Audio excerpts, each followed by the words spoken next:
Caitlin. I'm one of the youth librarians at Skokie Public Library, and joining me today is... Desi. Today, we are going to be talking about two things. Engineering. Awesome! And the way you clean your room.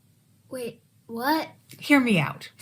Remember how I told you to pick up that giant pile of Legos and then probably 1,000 years passed and you were still sitting on the floor surrounded by those same Legos, only now there was a toy crane and a truck and a spoon and some wooden blocks and a cardboard tube involved. And I was like, what are you doing? And you were like, obviously I'm picking up my Legos. Yeah, I scoop the Legos into the crane, then empty them into the spoon, then pour them into a chute, then dip them into the truck, then I push the truck to the bin. It's so easy. Exactly. And it was driving me bonkers because it was taking you probably 4 times longer than it would have if you had just picked them up in the first place. Yep, you actually said that. But my way is more fun. And then you looked at me with your frustrated face. How dare you? I'm right, though. Okay, it did look pretty fun. And that got me to thinking about my favorite engineer, Rube Goldberg, and his amazing machines, which is effectively what you made. I love Rube Goldberg machines, but it's ironic that Mr. Goldberg was an engineer, considering that the whole point of engineering is to identify a task and find a simple way to solve it.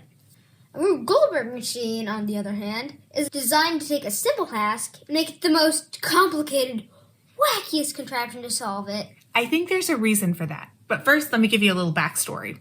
So now we know what Rube Goldberg machines are. Rube Goldberg himself was a very silly, very real person born in 1883. When he was little, he loved drawing. In fact, he wanted to be an artist when he grew up, but his dad made him choose a practical career instead. So he went to college to become an engineer. Kind of like how you and Dad tell me I can be any kind of librarian I want to be. There's lots of choices. Anyway, Mr. Goldberg graduated, then he got a great job for the San Francisco Water and Sewers Department, which he hated.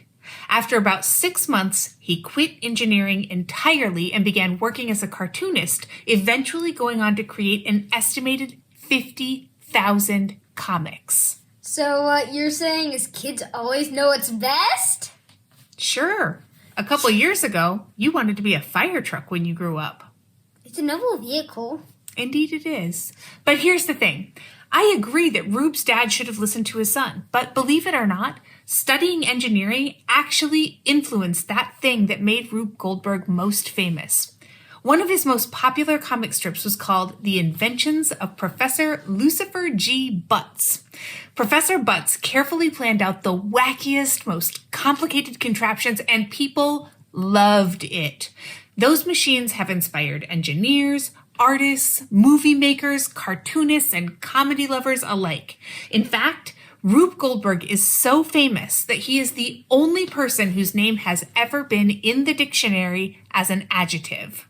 Professor Butts himself was inspired by some of Goldberg's real-life college professors, and those machines that made him an adjective were very much influenced by his work at the Water and Sewer Department. So obviously, grown-ups know what's best. And to prove it, I have a catchy song.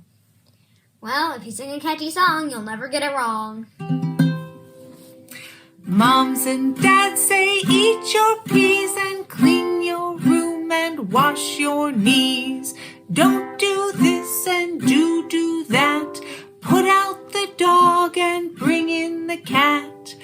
Grown-ups tell you what to do because we know what's best for you.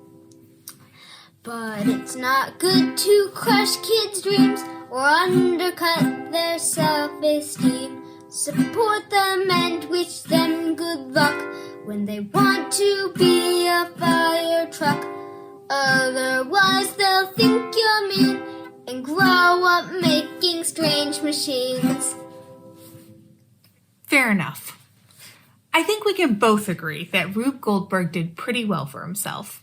Even if you don't know his name, you can see his influence everywhere, especially in movies, music videos, museums, and maybe even your own house. Ever played Mousetrap?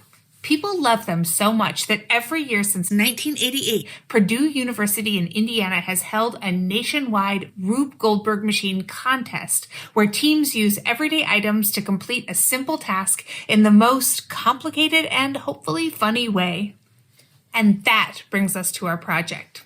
We loved learning about Rube Goldberg machines so much that we decided to build our own, and we challenge you to do the same. Using some train tracks, an old marble maze, and some dominoes, we took my cleaning methods one step further by building a contraption that would clean up Legos. Thanks for building with us today, you wacky engineers. We will see you next time. Until then, keep it complicated. The sillier the better.